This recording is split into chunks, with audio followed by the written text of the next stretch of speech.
বর্তমান প্রধানমন্ত্রী ডাক্তার ইউনূস দারুণ কাজ করছেন, এই বিষয়ে আপনার বক্তব্য কি?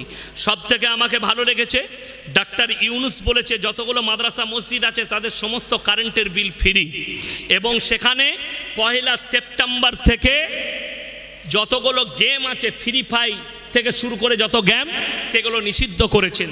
আর একটা তারিখ দিয়েছেন, সেই তারিখ থেকে বাংলাদেশের পর্ন সাইটকে অফ করে দেওয়া হবে, পর্ন কেউ দেখতে পাবে না। জোরে বলুন সুবহানাল্লাহ। বড় কষ্ট লাগে, আমি তেনাকে দোয়া দেব, সাধুবাদ দেব। হাসিনা পদত্যাগ করেছে, এই বিষয়ে কিছু বলুন। কি বলবো? আল্লাহ দেখুন, জালিমদের যতজন পৃথিবীতে জালিম এসছে আল্লাহ তাদেরকে ধ্বংস করেছেন। ফেরাউন ধ্বংস হয়েছে না টিকে আছে? কথা বলেন। ফেরাউন চেয়েছিল মুসাকে ধ্বংস করতে, আল্লাহ তাকে ধ্বংস করে দিয়েছে। ফেরাউন চেয়েছে মুসাকে মিটাতে, আল্লাহ তাকে মিটিয়েছে। নমরুদ চেয়েছে ইব্রাহিম নবীকে জ্বালাতে, আল্লাহ তাকে মিটিয়েছে। জোরে বলুন সুবহানাল্লাহ। হাসিনা চেয়েছে বাংলাদেশের আলেমদিকে শেষ করতে, আল্লাহ তাকে দুপুরের ভাতটাও খেতে দেয়নি। এর থেকে বড় রব আপনার সিজদায় পড়ে কাঁদা দরকার, আল্লাহ তাকে দুপুরের রান্না ভাতটাও খেতে দেয় নাই, দেশ ছেড়ে পালাতে হয়েছে। জোরে বলুন সুবহানাল্লাহ। বাংলাদেশে অনেক মাজার ভেঙে দিয়েছে, এটা কি ঠিক করেছে? দেখুন, সর্বপ্রথম বলি, হাজী সাহেব আছেন তো? আছেন। মক্কা থেকে মদিনা 430 থেকে 450 কিলোমিটার, 470 কিলোমিটার রাস্তা, তাই? একটাও মাজার দেখেছেন? একটাও মাজার নাই। আর আমার বাড়ি থেকে বর্ধমান 30 কিলোমিটার রাস্তা, 30,000-এর বেশি মাল আছে। ঠিক বললাম না ভুল বললাম? আর ভারতে যদি 1 লাখ মাজার থাকে, 95,000 মাজারে মাল নাই, ফাঁকা। আমি বললে আমাকে খারাপ বলবে, বড় কষ্ট লাগে। দেওয়ানবাগি একজন পীর আছে, তার মাজারটা ভেঙেছে। যারা ভেঙেছে তারা শহীদের দরজা পাবে আল্লাহর কাছে। যারা মাজার ভেঙেছে তারা আল্লাহর কাছে বড় নেকি পাবে, এর মধ্যে কোনো সন্দেহ নেই। যারা ডিপি, আমি একবার বীরভূমে একটা জলসায় বলেছিলাম, আজকে সব থেকে বড় channel MD Rizwan, MD Abdullah, মুসলিম সাতসিয়াচি, এরা এসছে, রামিজ মিডিয়া সব এসছে 24 পরগনা বীরভূম থেকে। আমি বলেছিলাম এক জায়গায় যে আমাদের বর্ধমান জেলায় এমন একটা গ্রাম আছে যে প্রত্যেক ঘরের সামনে একটা করে ঢিপি। ঘরে জামাই এইছে, সে রাতের বেলায় বউকে বলছে, হ্যাঁ গো তোমাদের ঘরে পিসাবখানা নাই? বলে না। মুতবো কোথায়? বলে যেখানে পারবে মুতো। দে বলছে এগনেতে ওই কোনটায় মুতে দিই? বলে না, ওখানে একজন পীর সাহেব আছে। সে গেছে এগনের বাইরে, বলছে না ওইখানেও একজন পীর সাহেব, মানে সব জায়গায় একটা করে ঢিপি। জামাই বললে শালা গায়ে থাকবই, সে রাতের বেলাতেই পালিয়ে গেছে। গোটা গায়ে পীর শুয়ে আছে, বলছে মুতবো কোথা। এই হচ্ছে তাদের হাল। আচ্ছা শুনেন, আমি কিন্তু পীর বিরোধী নয়, বাস্তব কথা বলছি। মক্কা থেকে মদিনা, শুনেলেন, সব থেকে দামি ওলিরা পৃথিবীর মক্কা মদিনায় শুয়ে আছে, ঠিক কিনা? হযরতে উমর, হযরতে আবু বকর, হযরতে উসমানে গনি, হযরতে শোয়েবা, হযরতে লুতবা, আল্লাহ রসুল সাল্লাল্লাহু আলাইহি সাল্লামের চাচা যান। আর 70 জন সাহাবীর কবর উহুদের প্রান্তরে ব্যারিকেড দিয়ে ঘেরা আছে। হযরতে আমির হামজা রাদিয়াল্লাহু তাআলা আনহু শুয়ে আছেন। তিনাদের মাজার নাই, আমাদের দেশে ভণ্ডদের মাজার। এই বর্তমান জেলায়, এই বর্তমান টাউনে, আমি জায়গার নাম করব না, বাপ পীর ছিল, মাজারে তাবিজ লিখতো। বাপ মরে গেল, বেটা মরেতে রোডের ওপরে লটারি বেচতো, বেটা এখন পীর হয়েছে। লটারিওয়ালা যদি পীর সাহেব হয় তাহলে আমাদের আর কোনো মূল্য নাই, আছে? বড় কষ্ট লাগে। আমাদের বর্তমান জেলাতেই আছে, দুটো পায়ে খুঁড়া, হাত পা লাড়তে পারে না, বিড়িটা অন্যজন খাইয়ে দেয়, সে হারাম করে আবার লোককে ভালো করে তাবিজ দিয়ে। সে নিজেকে ভালো করতে পারছে না, এর থেকে দুঃখ আর কিছু আছে? ওই জন্যে মাজার ভেঙেছে, এতে দুঃখর কিছু নাই, আলহামদুলিল্লাহ। ওয়াকফ বোর্ডের সম্পত্তি কেড়ে নেওয়ার জন্য সরকার পদক্ষেপ নিচ্ছে, আপনার মন্তব্য কি? দেখুন, এটা খুব গুরুত্বপূর্ণ একটা প্রশ্ন এসছে। আমরা জানি আগামী জুম্মার দিন কালকে রাত 12টা পর্যন্ত টাইম ছিল কিসের? আমাদের কাছে, সবারই কাছে, আপনাদের ইমামের কাছে খোঁজ নিয়ে নেবেন, একটা কোড এসছে ভোট দিবার জন্য। ভারতের সম্পত্তি, মানে কত কার সম্পত্তি আছে, সর্বপ্রথম সরকারের সম্পত্তি হচ্ছে রেল 1 নম্বরে, 2 নম্বরে হচ্ছে ডিফেন্স, মিলিটারি, যেটাকে আমরা গোদা বাংলায় বলি। তৃতীয় নম্বর হচ্ছে ওয়াকফ সম্পত্তি। এই ওয়াকফ সম্পত্তির ওপরে বিল পাস করতে চলেছে সরকার। আমরা তীব্র নিন্দা জানাই এবং বিরোধিতা করি। এবং আপনাকে বলে দিই, আগামীকাল 15 তারিখ রাত 12টা পর্যন্ত টাইম আছে। যারা জানেন না তারা ইমামের কাছে, আলেমদের কাছে এসে সেখানে গুগল থেকে স্ক্যান করে আপনি ইমেলে ভোটটা দিয়ে দেন। সবাই দিবেন তো? জোরে বলুন ইনশাআল্লাহ। জানেন দুঃখের বিষয় কি? আমাদের কাছে ওপর থেকে, দিল্লি থেকে, মুম্বাই থেকে, দেওবন্দ থেকে যে সার্কুলার এসছে মোবাইলে, সব থেকে কম ভোট পশ্চিম বাংলায়। এটা আমাদের আলেমদের জন্য দুঃখজনক, দুঃখজনক। আমি নাম করব না। আমাদের মুসলমানদের আলেমদের অনেকগুলো সংগঠন আছে। আমি আমার বর্তমান জেলায় দক্ষিণবঙ্গে কোনো আলেমদের তৎপরতা দেখতে পাইনি। একমাত্র মুর্শিদাবাদ জেলা আমি তাদের তৎপরতা দেখেছি। মুফতি নাজমুল হক সাহেব আমার বড় ভাই, খুব কাছের মানুষ, মুর্শিদাবাদ জেলা জমিয়তের সম্পাদক, এবং মুর্শিদাবাদের আলেমরা রাস্তায় রাস্তায় গিয়ে মানুষের মোবাইল নিয়ে সেখান থেকে ভোট দিয়েছে। আমি বর্ধমানেও দেখতে পাইনি, আর আমার গলসিতেও দেখতে পাইনি। জানি না কারা চেয়ার নিয়ে বসে আছে। তাদেরকে অনুরোধ করব, এই চেয়ারটা যদি ইয়াসিনকে দেন, এই চেয়ারটা শুধু বসার জন্যে নয়, কওমের জন্যে চিন্তা করার। আজকে মানুষ পদের লোভী হয়েছে, কিন্তু পদের অপব্যবহার করে। ওই জন্যে আমি বলে যাব, প্রত্যেকটা মুসলমান ভাইয়ের দায়িত্ব, আপনারা কালকে রাত 12টার আগে আগে স্ক্যান করে ভোটটা দিয়ে দিবেন। সকলে জোরে বলুন ইনশাআল্লাহ। তা না হলে জেনে রেখে দেন, আপনার মসজিদ, ছোট নীলপুরের মসজিদ থাকবে না। সরকার যদি বলে কালকে আমার প্রয়োজন, ডজার দিয়ে ভেঙে দিবে, আপনাকে বলবে অন্য জায়গায় মসজিদ করে দিচ্ছি। মসজিদ আপনার বর্তমানে ওয়াকফ সম্পত্তি কলকাতায় বড় দুঃখের বিষয়। বর্তমানে পৃথিবীর 10টা বড় লোকের মধ্যে ভারতের একজন আছেন, তিনি হচ্ছেন আম্বানি, মুকেশ আম্বানি। বোম্বেতে যে বাড়িটা আছে, সেই বাড়িটা আছে এতিমখানার ওপরে, যেটাকে 2 নম্বরই করে কিনেছে। তার ন্যায্য মূল্য দেওয়া হয়নি। তারা চাইছে এই ওয়াকফ বিল পাস করিয়ে এই সম্পত্তিগুলো সব পুঁজিপতিদের পেটে ভরে দিবে। আমরা ইনশাল্লাহ হতে দেব না। জোরে বলুন ইনশাল্লাহ। আপনি ভোট দেন, আপনার মূল্যবান। আজকে তো একটা বাড়িতে 2-3টে করে অ্যান্ড্রয়েড মোবাইল, ঠিক বললাম না ভুল বললাম? তো আপনার বাড়িতে যদি 3টে মোবাইলে 3টে ভোট যায়, মানুষের কতটা মূল্য হতে পারে, সেই ভোটের মূল্য আপনি এখন বুঝবেন না। এখন আপনার চোখের সামনে থেকে সব কিছু কাড়া যাবে, তখন আপনি চোখের পানি ফেলাবেন।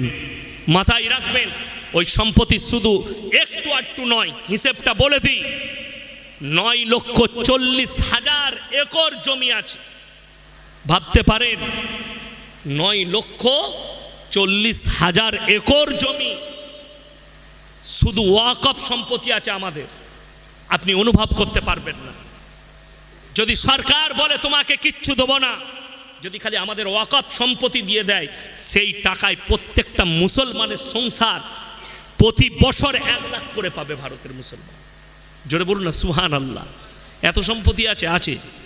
কিন্তু আমরা কখনো চাই না, এই বিল সমর্থন করি না, এর তীব্র নিন্দা করছি, প্রতিবাদ জানাচ্ছি। সকলে জোরে সরে বলুন ইনশাআল্লাহ।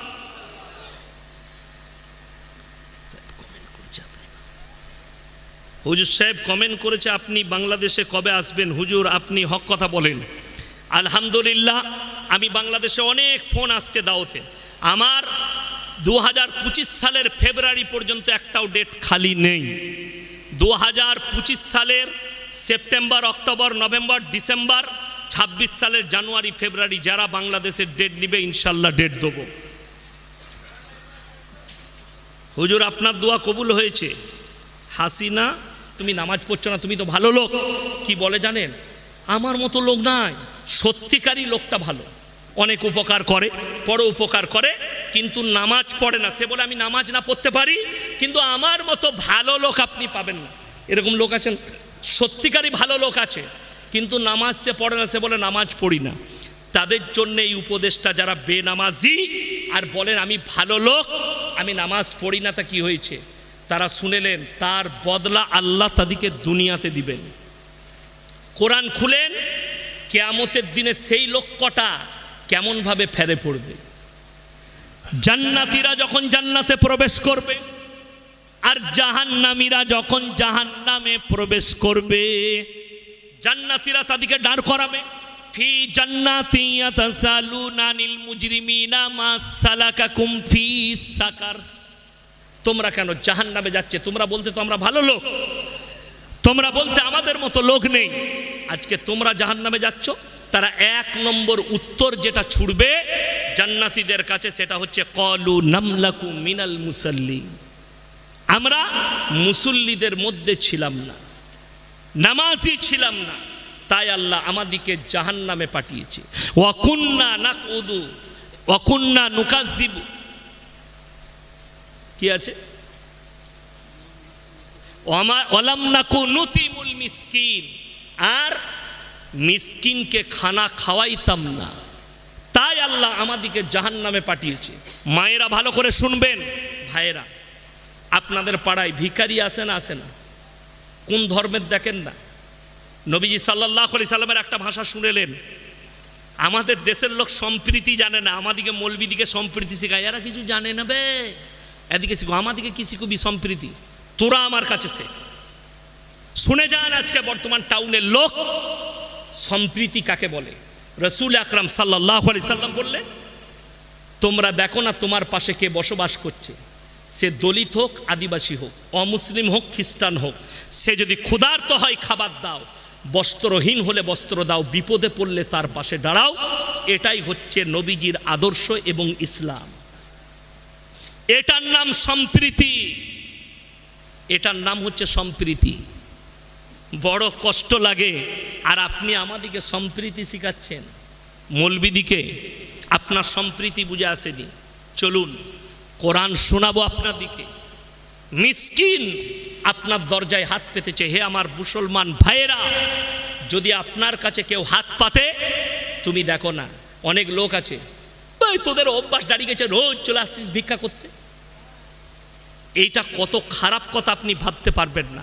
আপনি যখন 1 টাকা দান করবেন, মনে মনে আপনাকে চিন্তা করতে হবে, আল্লাহ আমাকে দেনেওয়ালা বানিয়েছো, আমাকে চাহনেওয়ালা বানাওনি। আমি হাত পাতিনি, আল্লাহ আমি হাতে দিচ্ছি, এটা আল্লাহর তোমার কৃপা যে আমাকে দেনেওয়ালা বানিয়েছো, আমাকে ভিক্ষা করনেওয়ালা বানাওনি। শুকর আদায় করবেন। হে আমার মায়েরা, তোমার দরজায় যদি কোনো ভিক্ষুক নাড়া দেয়, যদি কাজে ব্যস্ত থাকো, তারপরেও তাকে দুটি তোমার যেটুকু আল্লাহ দিয়েছে তুমি দাও। অনেক মায়েরা কি বলে জানেন, কাজ করছি গো, পরে আসবে। তোমার কাজ যদি মালাকুল মউত আসে, কি বলবে? দাঁড়া, হাঁড়িটা মাইছি, পরে জানটা কবজ করবি, বলবে। ওই জন্যে মাদ্রাসাওয়ালা আসুক আর ভিক্ষুক তোমার দরজায় আসুক, তুমি সব কাজ ফেলে দিয়ে তাকে দুটি দাও, তার প্রয়োজন মিটাও। এই জন্য ভাববেন যে আমার দরজায় যা এসছে, আল্লাহ তুমি আমার দরজায় একজন মুসাফিরকে এনেছো, আমাকে মুসাফির বানিয়ে তার দরজায় নিয়ে যাও। আল্লাহর কৃপা। মাদ্রাসাওয়ালা তোমার দরজায় এলে তুমি হাত বাড়িয়ে দাও। তোমার 1 টাকা দিবার সুযোগ আছে, তুমি 1 টাকা দাও। 5 টাকা দিবার সুযোগ আছে, তুমি 5 টাকা দাও। ওই জন্যে বড় কষ্ট লাগে। আমাদের বর্ধমানে, আমি নাম করব না টাউনে কোথায়, 50 টাকা করে মাদ্রাসার বিল কাটে, আলেমদিকে রাস্তায় রোদে দাঁড় করিয়ে লাইন দিয়ে দাঁড় করায়। আমি বলেছি আমার মাদ্রাসা শিক্ষককে, ওকে শুনিয়ে দিবেন। শওকত সাহেবের ছেলে বলছিল, তুমি কত টাকা জাকাত দাও? তুমি যে জাকাতটা পুরো দাও, পুরো রমজান মাসে একটা মাদ্রাসাকে সেই জাকাতটা দেয় এসিতে বস করিয়ে হাওড়া জেলায় হাজি শাহানুর উস্তাখা, জাহাঙ্গীর লস্কর পাচুড়ে, এসএন আলম নূর আলম ভাই মিটিয়া বুরুজে, একটা মাদ্রাসাকে তত টাকা জাকাত দেয়। আমার কাছে আমার বিল দেখলে আপনার মাথায় তাক লেগে যাবে। একটা বিল কাটি 50,000, আর একটা বিল কাটি 50,000, 1 লাখ টাকার বিল কাটি। তারা আলেমদিকে এসিতে বসিয়ে টাকা দেয়। হুজুর, আমাকে তো হাওড়া হাই সাহেব বলে, হুজুর দীঘাতে 2খানা হোটেল আছে, একটা আছে খব কটেজ, একটা আছে রাজা হলিডে ইন। আমি দীঘার দিকে জলসা করতে গেলে আমি ওনার হোটেলে থাকি রাত্রে, আবার জলসা করি, আমাকে ব্যাটা ব্যাটা করে, এত আলেমদিকে শ্রদ্ধা করে, এত ভালোবাসে, ডেকে জাকাত দেয়। আর আমাদের দেশে লোক মৌলবি দেখলে লুকিয়ে পড়ে, পড়ে না? আরে আলুর সিজনে এই বছরে আলুর দাম বেশি না কম? যে বছরে আলুর দাম বেশি, খালি ফোন করছি মেমারিতে, ভাই কই গো, বলছে ঘরে নাই। ভাবি ভাই কই, বলে ঘরে নাই। আর যে বছরে আলুর দাম 100 টাকা, খালি আমাকে 50 বার ফোন করছে, হুজুর 20 বস্তা আলু রেখেছি, 20 বস্তার দাম 2000 টাকার ভাড়া 2200 টাকা। আমি বললাম তুই টাকাটা ওইটা বেচে দিয়ে তুই টাকাটা নিলাম, এখানে কিনে লু, ভাড়া তো লাগবে 2000 টাকা। আর যে বছরের দাম বেশি আর ফোন তুলবে না। মুসলমানের রোগ। হাই রে, যদি তোমার কাছে 1 করোড় টাকা আছে, তুমি 2.5 লাখ টাকা তুমি জাকাত বার করো, পরের বছরে আল্লাহ এত বরকত দিবে যে তুমি 2 কোটি জাকাত দিবে। ওই জন্যে দ্বিতীয় নম্বর হচ্ছে ওয়ালাম নাকু নতিমুল মিসকিন, মিসকিনকে সবাই খানা খাওয়াবো, জোরে বলুন ইনশাল্লাহ। তারা বলবে আমরা মিসকিনকে খানা খাওয়াইনি, আল্লাহ জাহান্নামে পাঠিয়েছে। ওয়াকুন্না নাখুদু মাল খাইদিন, এইটা হচ্ছে বড় প্যাথেটিক। তারা বলবে দাড়ি টুপি নামাজি মুসল্লিদিকে দেখে হাসি ঠাট্টা বিদ্রুপ করতো, তাই আল্লাহ আমাদিকে জাহান্নামে পাঠিয়েছে। অনেকজন দাড়িওয়ালাকে দেখে, টুপিওয়ালাকে দেখে, আমাদের মতো মৌলবীকে দেখে চায়ের দোকানে বসে হাসি ঠাট্টা মজাক করে, মজাক উড়োয়, ভিখারি বলে। তারা শুনে নাও, তাদের জন্য তারা বলবে ওয়ালাম নাকু নতিমুল মিসকিন ওয়াকুন্না নাখুদু মাল খাইদিন, আমরা দাড়ি টুপিওয়ালাদের নামাজিদের মজাক উড়াতাম, তাই আল্লাহ আমাদিকে জাহান্নামে পাঠিয়েছে। ওয়াকুন্না নুকাজ্জিবু বিয়াউমিদ্দিন, আর কিয়ামতের দিনকে, বিচারের দিনকে মিথ্যা ভাবিতাম, তাই আল্লাহ আমাদিকে জাহান্নামে পাঠিয়েছে।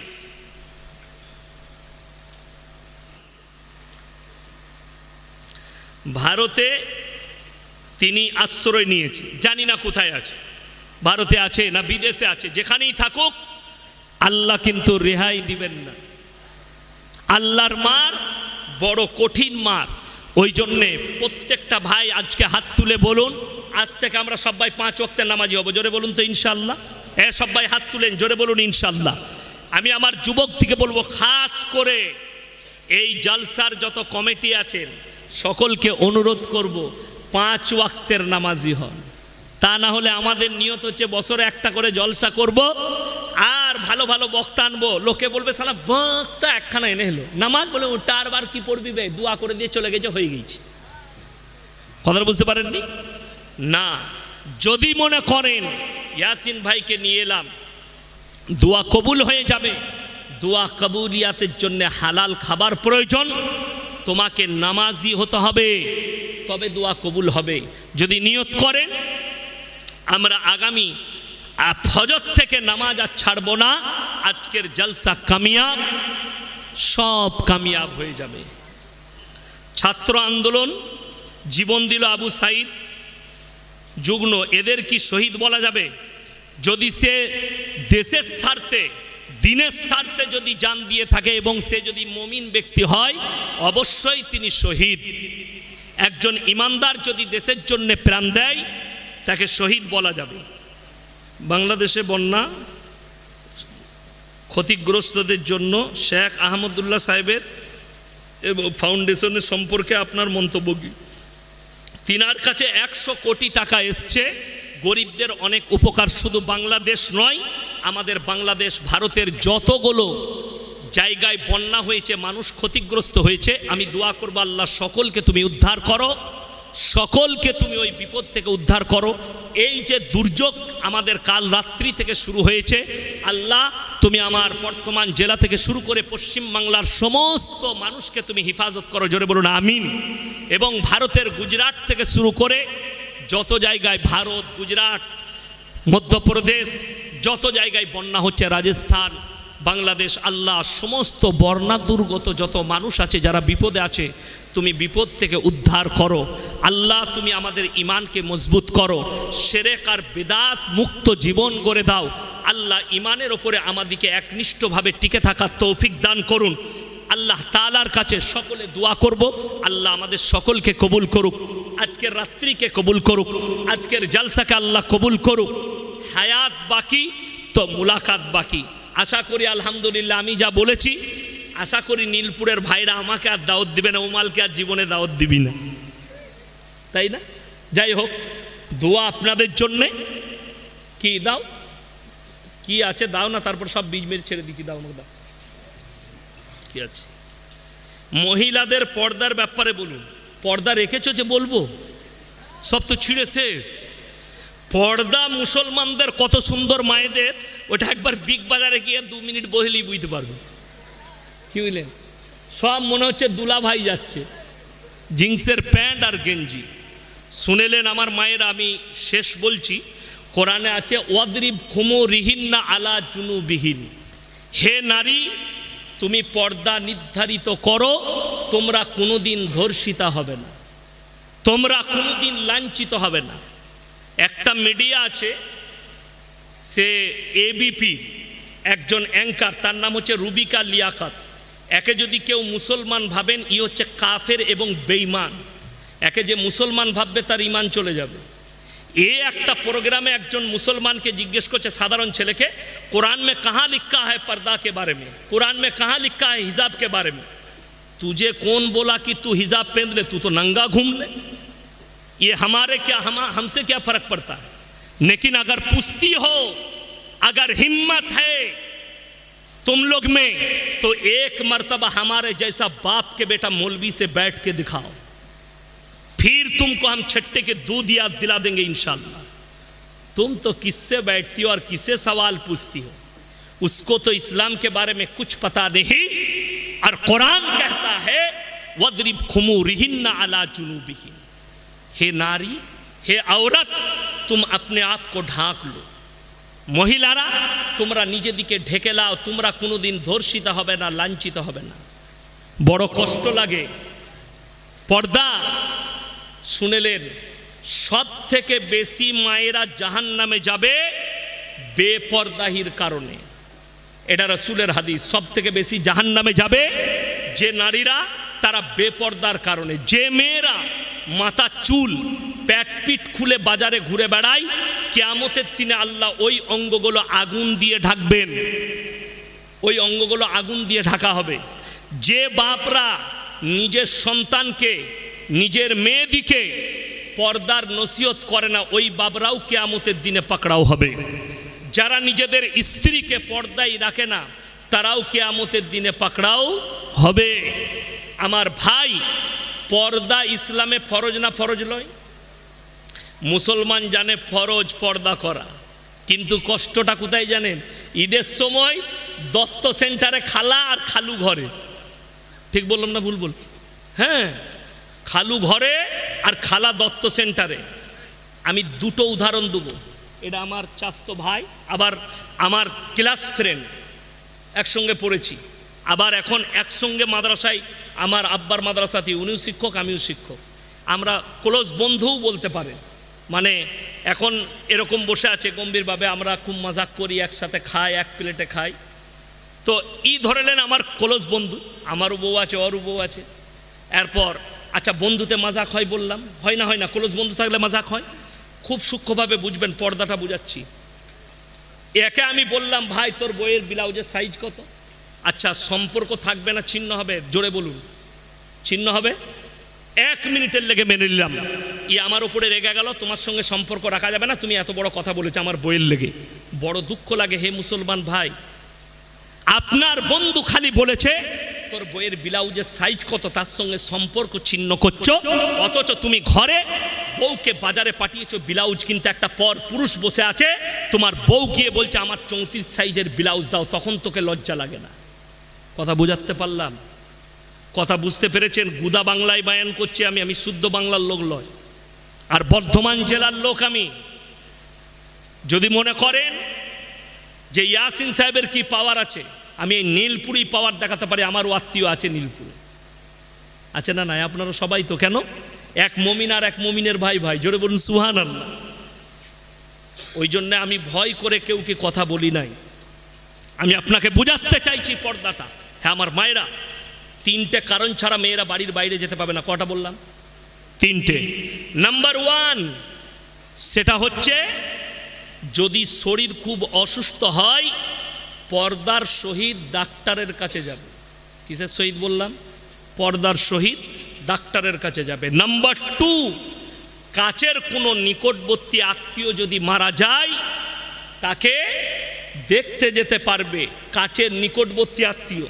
কিন্তু আমাদের রোগ একটা আছে মায়েদের, কি কোথাকার কে মরেছে জানে না, ও শাড়ি পরে গাড়িতে বসে পড়লো, বেটা বলছে কোথায় যাচ্ছি গো, বলছে তুই জানি না গলসিতে মরেছে, কে হয়? বেটা জানে না কে হয়, স্বামীও জানে না। ও বলছে তোর বাপের বোনের বিটির ফুপুর অমুকের বিয়ানে তমুক, বাস একটা সম্পর্ক করে দিলি হলো। কিন্তু ও তো কানতে যায় নাই, ও মাছে আলু খেতে যাচ্ছে, নাহলে গোশে আলু। বললেই গাল দিবে মেয়েরা, বলবে এই নীলপুরের মায়েরা বলবে আটকুড়োর মৌলবীকে জীবনে আর দাওয়াত দিবি না। কিন্তু এত আমার ভয় নাই, কি বুঝলেন, কোনো অসুবিধা নাই। আবার অন্যজন দাওয়াত দিবে, আবার বলবো, রেহাই নাই। কষ্টটা ওই জায়গায় নিকটবর্তী আত্মীয় হলে তবে তুমি যেতে পাবে পর্দার সহিত। আচ্ছা আপনারা বলুন, ছেলেরা, আমরা বেটা ছেলেরা গিয়ে যদি জানাজার নামাজ পড়ে তার মাটি দিই, তাতে বেশি নেকি না মেয়েরা ভিড় করলে বেশি নেকি? বাবা